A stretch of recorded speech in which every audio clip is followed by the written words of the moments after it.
Sidang tuntutan kasus pembunuhan disertai mutilasi di Serang, Banten ricuh. Pengunjung emosi melempari terdakwa dengan botol dan sandal.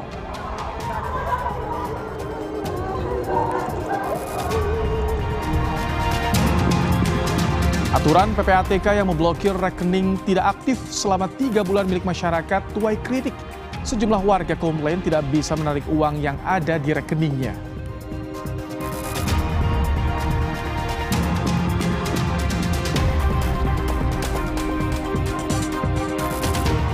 Selebritas Ruben Onsu laporkan pemilik salah satu akun media sosial ke Polda Metro Jaya terkait dugaan perundungan terhadap anaknya yang di bawah umur.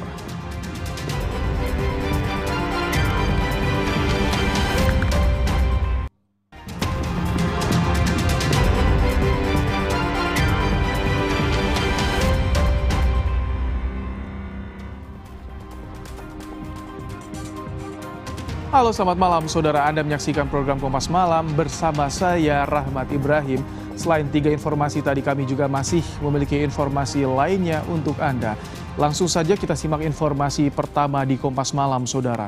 Kebakaran terjadi di area asrama pria sebuah pesantren di Kampung Gemarasa, Kecamatan Jampang Kulon, Sukabumi, Jawa Barat.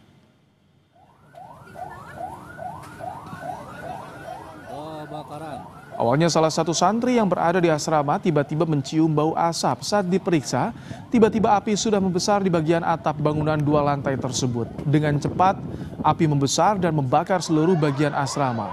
Dugaan sementara, api berasal dari korsleting listrik.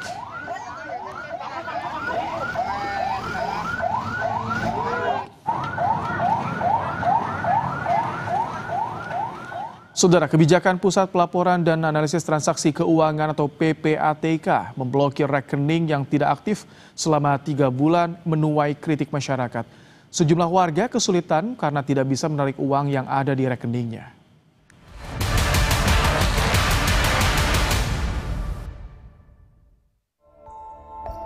Keputusan Pusat Pelaporan dan Analisis Transaksi Keuangan atau PPATK memblokir rekening yang tidak aktif selama 3 bulan mengundang reaksi negatif dari masyarakat. Salah satunya adalah masyarakat yang pemasukannya tidak menentu dan tidak menggunakan rekening secara rutin. Seperti Nur Azizah yang menjadi pekerja lepas. Nur memiliki rekening yang jarang digunakan untuk transaksi. Namun saat akan mengecek rekening karena mendapatkan bantuan subsidi upah, dirinya baru sadar rekeningnya terblokir. Pemberitahuan dilayangkan melalui surat elektronik. Jam setengah 12 siang tuh saya dapat transferan BSU tahap 4. Nah sorenya jam 5-an gitu malah dapat email dari akun nama banknya, lalu newsletter yang memberitahukan kalau rekening saya itu telah dilakukan penghentian sementara. Di email itu tuh di bawah surat pemberitahuan itu tuh bahkan disertakan form bisa klik di sini. Sebenarnya udah ya hampir 2 tahun lah, cuman kan keluar masuknya juga ya kalau ada job-joban aja sih. Selain Nur, warga lain Gofar, seorang pedagang juga terkena imbas pemblokiran kebijakan PPATK. Gofar bilang bisa menyetor uang ke rekeningnya tetapi tidak bisa mengambil uang dari tabungannya. Gofar menyebut rekening ini khusus digunakan untuk tabungan. Ya, bukan keblokir, bisa dibuka, cuma nggak bisa transaksi. Tapi kalau uang masuk itu bisa, Bang. Itu awal tahunnya bagaimana, Mas? Mindahin dana ke Brimo. Nah, pas mau ditransfer lagi, dikeluarin, itu nggak bisa. Mau tarik tunai, kalau store tunai bisa, cuma tarik tunainya nggak bisa. Itu untuk ATM sendiri biasanya digunakan untuk apa sih, Mas? Ya nabung lah gitu, buat kirim-kirim ke kampung. Tapi udah berapa lama Mas gak dipakai ATM? Kisaran 3 bulan, 2 bulanan gitu, Bang. Sebelumnya PPATK memblokir rekening bank yang menganggur selama 3 bulan. PPATK berdalih langkah tersebut untuk melindungi rekening masyarakat agar tidak disalahgunakan judi online atau tindak pidana lain. Belakangan, PPATK akhirnya membuka lebih dari 28 juta rekening yang sebelumnya sempat diblokir. Tim Liputan, Kompas TV. Anggota Komisi 3 DPR, fraksi Demokrat Hinca Panjaitan menanggapi aturan PPATK yang memblokir rekening tidak aktif milik masyarakat. Hinca bilang negara tidak boleh menjadikan rekening tidak aktif sebagai alasan untuk intervensi harta orang. Hinca menegaskan jika ingin memberantas judi online, kejar sindikatnya. 2025 itu berapa Pak yang sebenarnya yang diblokir Pak? Ya, kepada Kompas TV, Hinca bilang kalau mau memberantas judi online ya kejar sindikatnya. Jangan intimidasi masyarakat umum. Jangan balas dendam ke rakyat karena tak mampu menembus yang besar.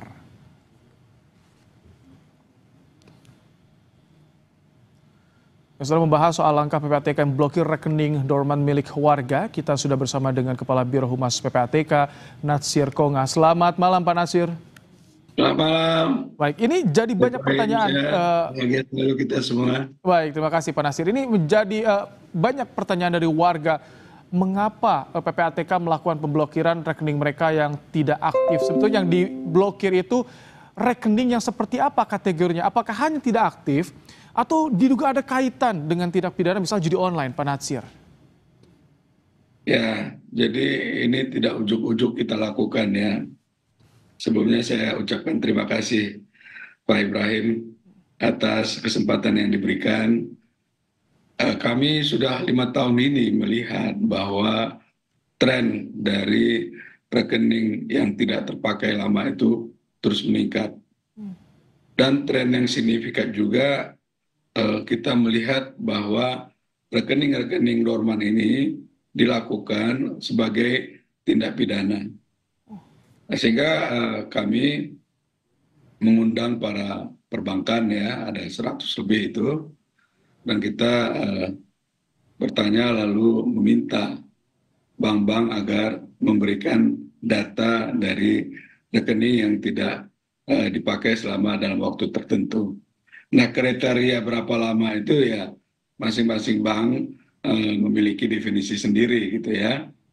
Tapi perlu yang saya luruskan bahwa tidak 3 bulan, 1 hari pun kalau rekening itu terindikasi tindak pidana, itu bisa kita hentikan, Mas Ibrahim.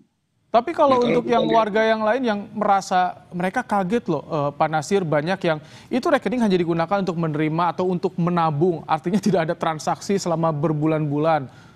Nah itu mereka ada juga yang kaget Pak, tiba-tiba diblokir. Iya, jadi itu tadi ya.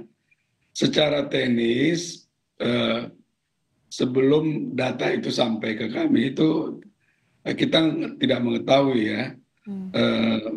Artinya rekening dorman yang dikirimkan itu siapa pemiliknya, lalu kemudian berapa lama dia ya, dan profil dari pemegang rekening itu apakah untuk rekening tabungan haji ya atau rekening ibu-ibu untuk dia menabung persiapan sekolah anak dan seterusnya.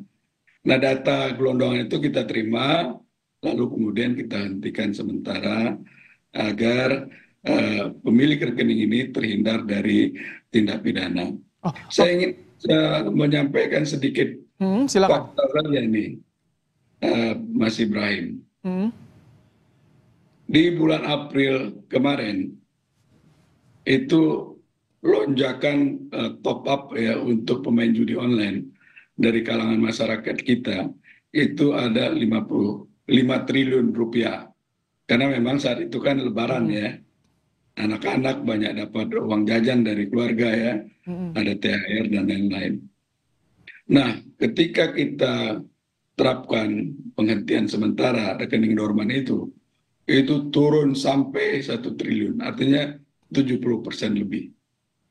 Nah, ini yang mau saya tunjukkan itu bukan sekedar angka, bukan sekedar statistik, tapi ada luka sosial di tengah kita berbangsa dan bernegara.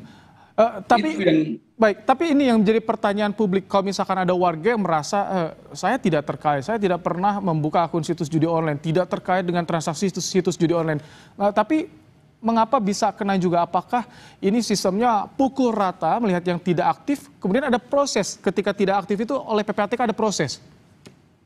Iya, apa yang Mas Ibrahim itu benar ya, tapi memang juga masyarakat kan nggak tahu kalau uang itu teraliri oleh tindak pidana. Nah, dari 1 juta transaksi rekening dorman yang kita periksa, ya, hasil analisis, hasil pemeriksaan kita dapatkan itu ada 150.000 rekening yang memang dia nomini digunakan untuk transaksi narkoba, ya, penampungan judi online, untuk korupsi, illegal logging, illegal mining, tindak perdagangan orang, dan banyak lagi tindak pidana asal lainnya. Nah, ini tadi saya ingin menyampaikan negara hadir yang diwakili oleh PPATK untuk melindungi, ya, segenap dari pemilik rekening dan juga agar menjaga ekonomi kita tetap terjaga secara baik. Pak Nasir, kalau misalkan tadi Anda singgung beberapa tindakan pidana yang disebutkan illegal logging, narkoba atau apa tadi, judi online, sepertinya agak kecil ya kemungkinan kalau misalkan itu bisa menyasar ke masyarakat kelas menengah ke bawah, Pak Nasir, dengan mungkin dengan nominal tertentu di rekeningnya. Apakah itu juga agar diproses maka tidak diaktifkan secara seluruhnya atau bagaimana sih sebetulnya? Ya, Mas Ibrahim, kan lihat banyaknya berita bagaimana saudara-saudara kita nelayan, ya, saudara-saudara kita petani yang ada di pelosok itu, rekeningnya dipakai untuk judi online, dipakai untuk pendanaan narkoba. Nah, secara hukum pemilik rekening itu adalah ia yang bertanggung jawab atas rekening yang ada. Ketika rekening tadi digunakan untuk transaksi kejahatan, di mana bukan saudara kita petani itu yang melakukan, tapi rekeningnya dipakai, tapi kan secara hukum dia yang bertanggung jawab. Akhirnya kemudian dialah yang dipanggil, diperiksa, ya, dan itu kan membutuhkan waktu yang lama, membutuhkan effort yang berat, dan juga tidak sedikit uang karena mondar-mandir kan, seperti itu banyak terjadi. Begitu, Mas Ibrahim. Oke, tapi sekarang PPATK mendengarkan, Pak, bagaimana reaksi warga, keresahan warga dengan adanya pemblokiran ini, bagaimana upaya dari PPATK, sudah berapa banyak yang saat ini sudah mulai sedikit demi sedikit dibuka, Pak? Ya, tentu kita sadari eksis-eksis yang terjadi, ya. Tapi mari kita lihat besaran dari apa yang kita lakukan itu mendapatkan nilai tambah, gitu ya. Dan dalam beberapa waktu ini sudah ada 28 juta rekening yang kita buka. Tentu terus berproses, ya. Ketika masyarakat menyampaikan untuk rekeningnya dibuka, sepanjang diisi formnya secara benar dan pastikan itu terkirim, itu dengan waktu yang tidak begitu lama kita proses dan kita buka kembali. Yang terpenting adalah kita tahu bahwa ada pemilik rekening itu. Jadi PPATK juga ingin tahu ketika warga merasa ini tidak benar, maka dia bisa protes dan mengajukan untuk pembukaan. Itu berapa lama prosesnya, Pak? Ada bahkan dalam setengah hari sudah terbuka. Ada juga yang memang berproses, ya, karena kita perlu verifikasi, ya, kemudian perlu waktu. Setelah kita verifikasi, kita minta kepada bank untuk dibuka. Itu memang ada proses waktu, ya. Tapi secara umum itu tidak lebih, ya, kalau tidak ada kendala tertentu, gitu ya, itu dalam 20 hari kerja itu sudah bisa dibuka kembali. Oke, ada jangka waktu yang harus dilalui oleh warga yang rekeningnya diblokir oleh PPATK. Baik, terima kasih Pak Nasir Kongah, Kepala Biro Humas PPATK, telah bergabung di Kompas Malam dan menjelaskan secara detail soal pemblokiran ini. Sehat, bahagia selalu kita. Baik, terima kasih sama-sama, Pak. Saudara, kericuhan mewarnai sidang lanjutan kasus dugaan pemerasan dan tindak pidana pencucian uang dengan terdakwa artis Nikita Mirzani.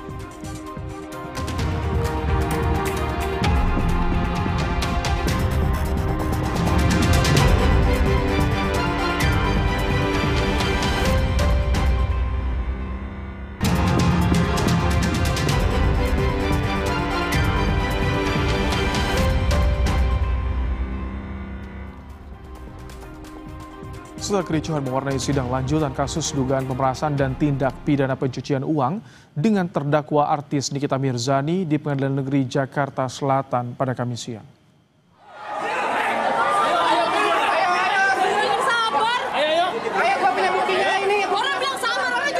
Kericuhan terjadi di luar ruang sidang setelah saksi yang dihadirkan jaksa penuntut umum Oki Pratama selesai memberikan keterangan. Oki yang baru saja keluar ruang sidang tiba-tiba dihampiri oleh sejumlah pendukung Nikita Mirzani. Dua kubu saling tuding hingga aksi saling dorong pun tak terhindarkan. Oki Pratama berhasil keluar dari kerumunan dengan pengawalan.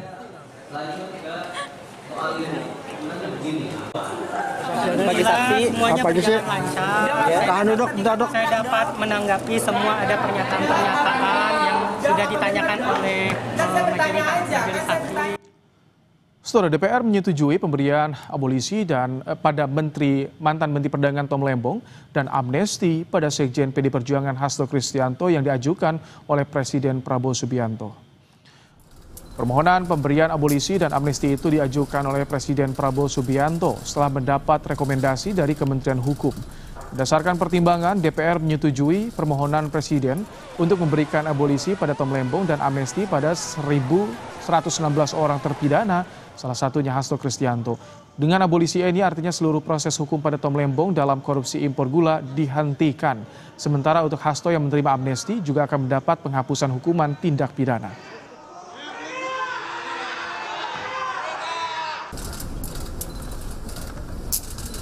Atas pertimbangan persetujuan DPR RI tentang pemberian abolisi terhadap saudara Tom Lembong.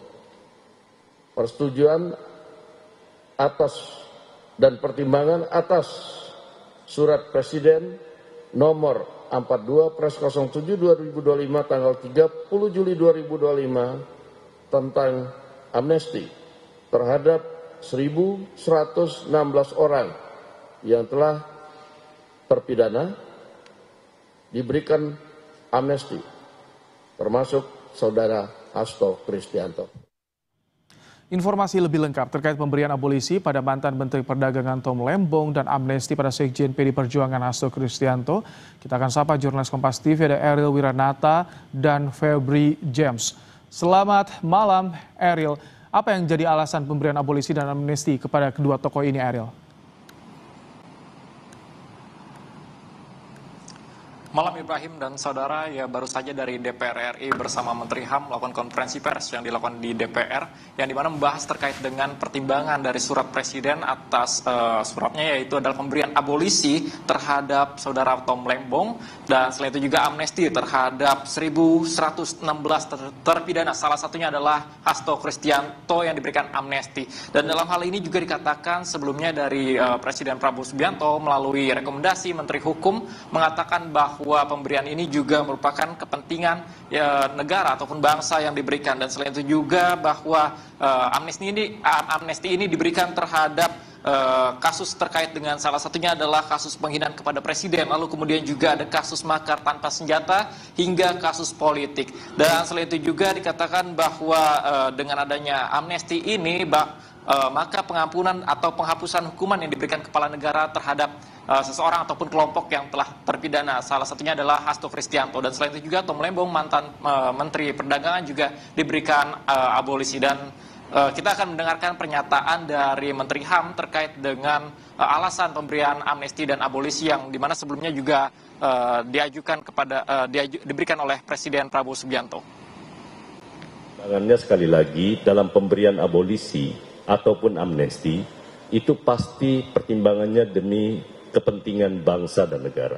Kondusivitas dan merajut rasa persaudaraan di antara semua anak bangsa dan sekaligus mempertimbangkan untuk membangun bangsa ini secara bersama-sama dengan seluruh elemen politik, kekuatan politik yang ada di Indonesia. Jadi itu yang kami ajukan kepada Bapak, tentu dengan pertimbangan-pertimbangan subjektif yang saya sampaikan bahwa yang bersangkutan juga punya punya prestasi ataupun punya kontribusi kepada Republik.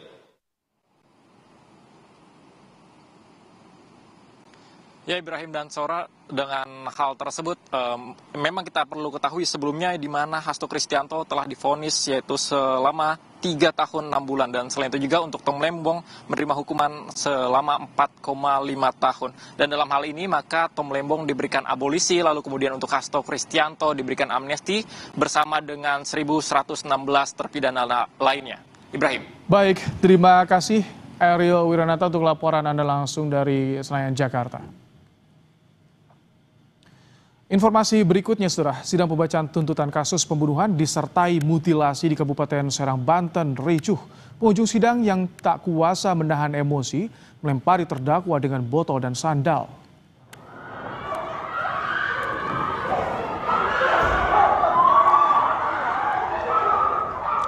Emosi keluarga pecah saat jaksa penuntut umum membacakan tuntutan hukuman mati pada terdakwa. Setelah hakim mengetuk palu, warga yang tak kuasa menahan emosi pun melempari terdakwa dengan berbagai benda seperti botol air minum dan sandal. Kericuhan ini hingga merobohkan pagar pembatas ruang sidang. Ini kan sempat rusuh juga ya Pak sebentar tadi. Ya. Itu alasannya apa Pak? Jadi saking nggak kuatnya karena kejahatan, kebiadaban yang itu lakukan, yang dia lakukan itu. Jadi orang mungkin nggak sadar, saking nggak ketahannya, rasa emosinya itu, rasa simpatinya itu. Presiden ke-7 Republik Indonesia Joko Widodo menyatakan tidak pernah menyebut nama tokoh ataupun partai politik terkait isu ijazah palsu. Lebih lengkap usai jeda.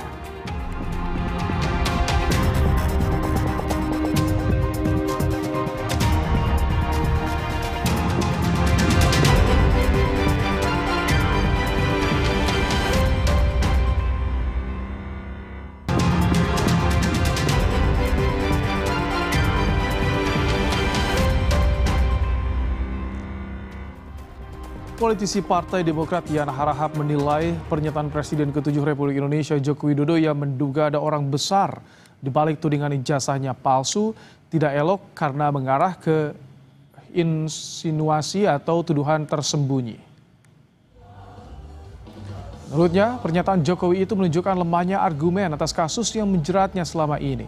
Sekretaris Badan Riset dan Inovasi Strategis DPP Partai Demokrat itu menilai masalah akan selesai jika ijazah Jokowi ditunjukkan ke publik.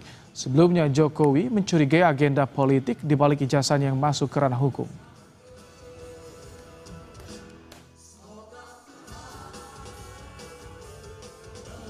Nyata-nyata melakukan tuduhan bahwa ada orang besar di balik kisruh ijazah palsunya. Jadi kita melihat kurang pas ya seseorang yang pernah memimpin Republik ini selama 10 tahun malah melakukan tuduhan yang sifatnya insinuasi. Tuduhannya menuduh orang tapi tidak percaya diri, menuduhnya diam-diam gitu loh. Jawab bahwa tinggal tunjukkan saja, selesai perkara. Semua adem, tentram, dan damai Indonesiaku. Sementara itu, Presiden ke-7 Republik Indonesia Joko Widodo menyatakan tidak pernah menyebut nama tokoh ataupun partai politik terkait isu ijazah palsu. Jokowi juga membantah jika Presiden ke-6 Susilo Bambang Yudhoyono terkait dalam masalah ini. Saya nggak pernah berbicara masalah warna. Artinya orang besar itu Pak Jokowi nggak mengetahui ya? Bukan nggak mengetahui, saya sampaikan ada orang besar yang membackup. Tapi sekali lagi jangan ada yang merasa takut, apalagi sekelas Pak SBY, beliau adalah negarawan yang baik. Jadi tidak ada sangkut paut dengan partai lain, tidak ada sangkut dengan partai politik. Saya tidak pernah mengatakan itu. Roy Suryo dan tim advokasi anti kriminalisasi akademisi dan aktivis ke kantor Kejaksaan Negeri Jakarta Selatan untuk meminta Sylvester Matutina dieksekusi karena sudah memiliki kekuatan hukum tetap dalam kasus fitnah sejak 2019. Roy Suryo dan tim advokasi anti kriminalisasi akademisi dan aktivis menyerahkan surat permohonan eksekusi terhadap Ketua Umum Solidaritas Merah Putih Sylvester Matutina di Kejari Jaksel. 2019 lalu Sylvester Matutina dilaporkan keluarga Yusuf Kala atas kasus dugaan fitnah. Kasus bergulir di Pengadilan Negeri Jakarta Selatan dengan vonis 1 tahun dan Sylvester banding. Hasil putusan banding hingga kasasi, Sylvester dinyatakan bersalah dengan masa hukuman ditambah menjadi 1 tahun 6 bulan. Menurut Roy Suryo, hasil putusan kasasi hingga kini belum dieksekusi Kejaksaan Negeri Jakarta Selatan. Kami mengatakan bahwa ini sendiri statusnya adalah terpidana, ya berdasarkan putusan nomor 100 tentang dari Kejaksaan tahun 2018 297 2018 lagi dan 297 dan 287 kasasi. Jadi yang sebenarnya yang bersangkutan tuh sudah harus dieksekusi oleh kejaksaan dan harus masuk ke dalam ruang penahanan ya atau masuk lembaga pemasyarakatan. Jadi ini yang kami mohon kepada Kejaksaan Negeri Jakarta Selatan untuk melaksanakan eksekusi. Informasi berikutnya, keluarga diplomat Kemlu Arya Daru mempertimbangkan akan menunjuk kuasa hukum untuk mendampingi proses hukum dalam penyelidikan kasus kematian Arya Daru. Keluarga menghormati proses penyelidikan polisi untuk mengusut kematian diplomat Arya Daru. Namun keluarga belum mau banyak berkomentar terkait hasil penyelidikan yang menyebut tidak ada unsur pidana dan keterlibatan orang lain dalam kematian Arya Daru. Warga mempertimbangkan akan menunjuk kuasa hukum untuk mendampingi selama proses hukum lanjutan dalam kasus ini. Keluarga optimistis kebenaran akan terungkap dengan terang. Percaya bahwa keadilan adalah milik bersama, ya. Jadi pada waktunya nanti kami juga percaya kebenaran akan terungkap dengan terang dan membawa keadilan dan ketenangan bagi Daru juga bagi yang ditinggalkan. Pihak keluarga mencari kuasa hukum nanti Mas itu? Saat ini opsi itu masih dibicarakan Mas. Okay.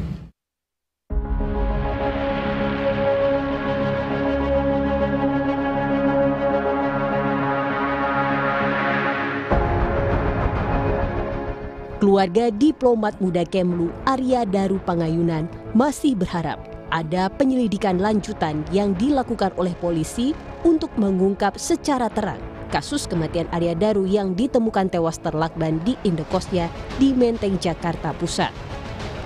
Keluarga di Yogyakarta mencermati pernyataan di Reskrimum yang bilang kasus kematian Arya Daru belum ditemukan unsur pidana dan berharap agar penyelidikan berjalan hingga tuntas. Karena kan tadi dari di Reskrimum juga sudah menyampaikan bahwa ini belum tuntas ya. Nah, berarti kan masih ada hal-hal yang perlu didalami lagi oleh beliau-beliau para penyidik. Nah, itu kita tunggu bersama. Sebelumnya, di Reskrimum Polda Metro Jaya menyampaikan hasil penyelidikan tewasnya diplomat muda Arya Daru. Polda Metro Jaya belum menghentikan investigasi kasus tewasnya diplomat muda Kemlu Arya Daru. Saat ini, penyidik masih membuka ruang jika ada temuan atau masukan baru dari pihak lain dalam mengungkap kasus ini. Sementara kami tetap akan menerima masukan apabila ada informasi kami tetap akan tampung. Ya. Sementara belum. Pengusutan kasus tewasnya diplomat muda Kemlu Arya Daru Pangayunan melibatkan pihak eksternal dan menyimpulkan bahwa belum ditemukan unsur pidana serta tak ada keterlibatan pihak lain di kasus kematian Arya Daru. Tim Liputan Kompas TV. Selebritas Ruben Onsu polisikan pemilik salah satu akun media sosial soal dugaan perundungan atau bullying terhadap anaknya yang di bawah umur.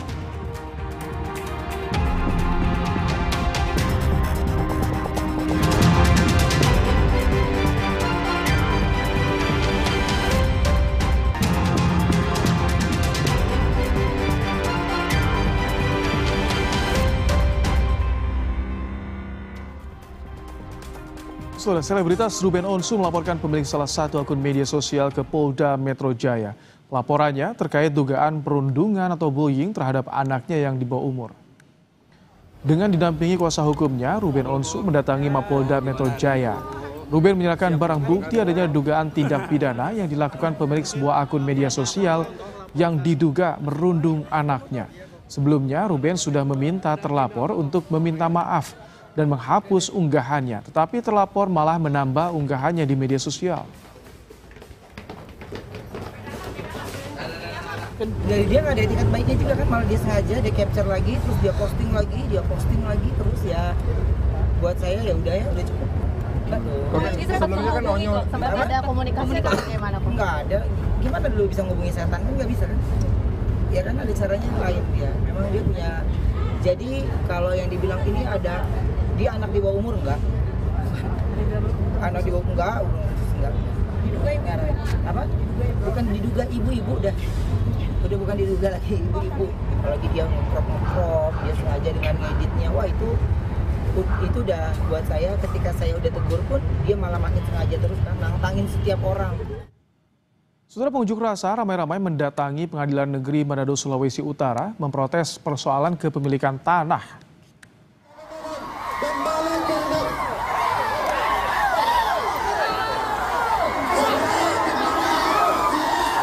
Masa mencoba masuk ke dalam kantor Pengadilan Negeri Manado, namun dihalangi petugas yang berjaga.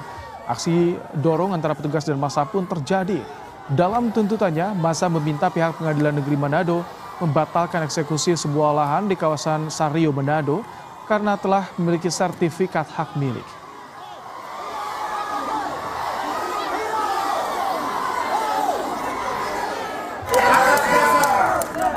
Sertifikat itu yang warga sudah sementara membangun ruko yang sudah dua tingkat, ada IMB-nya dari pemerintah, jadi sah secara hukum.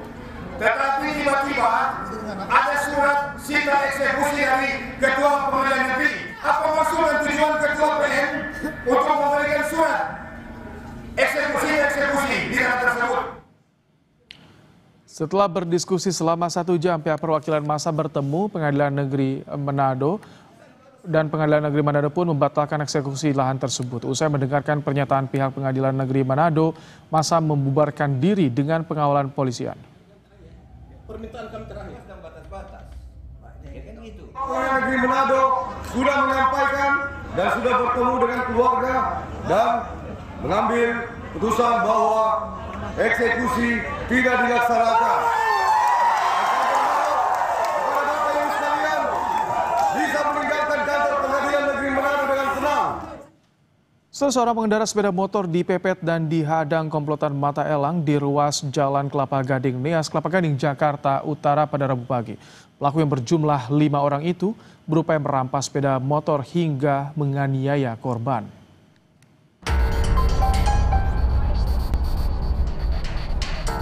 Inilah video yang memperlihatkan seorang pengendara sepeda motor yang sedang melintas di ruas Jalan Kelapa Gading Nias, Kelapa Gading, Jakarta Utara, tiba-tiba dipepet dan dihadang oleh komplotan mata elang. Para pelaku menunjukkan sebuah surat dan diduga berupaya menarik paksa sepeda motor milik korban. Polisi yang mengetahui informasi kejadian itu langsung menelusuri lokasi dan melakukan olah TKP. Unit Reskrim Polsek Kelapa Gading mengungkapkan, korban sempat mengalami penganiayaan oleh pelaku ketika sepeda motornya hendak dirampas. Beruntung, korban berhasil meloloskan diri. Pada saat sedang perjalanan, korban ini dipepet oleh para pelaku, kemudian diberhentikan dan dipaksa untuk diambil motornya. Hingga kini polisi sudah menerima laporan dari korban terkait upaya perampasan sepeda motor dan penganiayaan.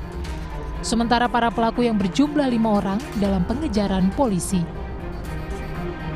Nizara Madika, Kompas TV, Jakarta.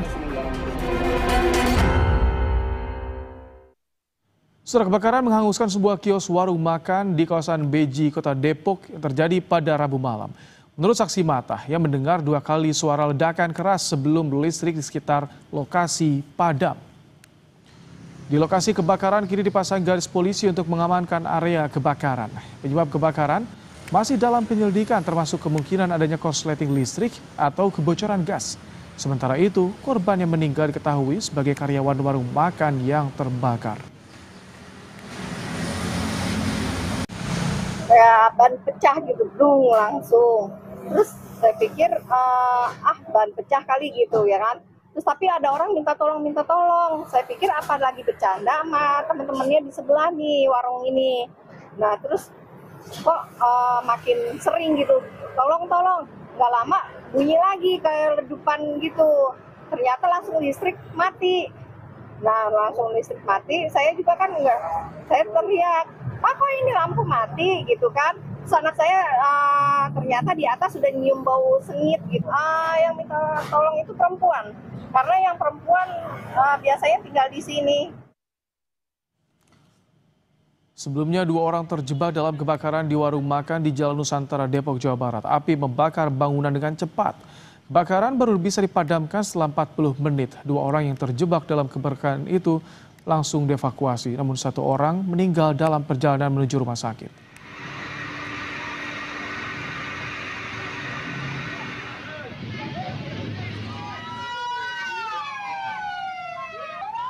Pengungsi di Palestina bertaruh nyawa demi mendapat bantuan makanan yang diedarkan di pelintasan Zikim.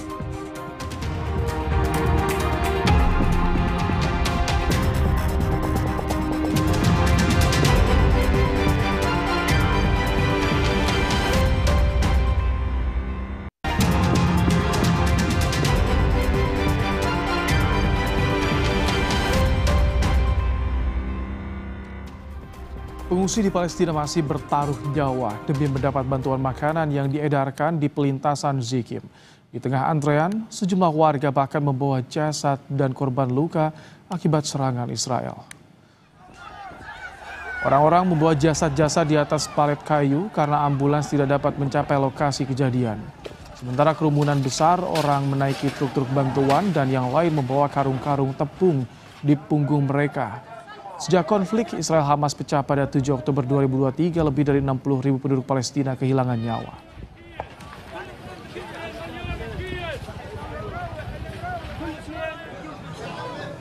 Sebanyak 21 warga Gaza yang sedang menunggu bantuan dilaporkan tewas akibat serangan Israel pada Rabu pagi waktu setempat. Isak tangis warga Gaza mengiringi korban meninggal dunia. Hingga saat ini, militer Israel juga belum memberikan komentar mengenai serangan yang diduga dilakukan oleh mereka.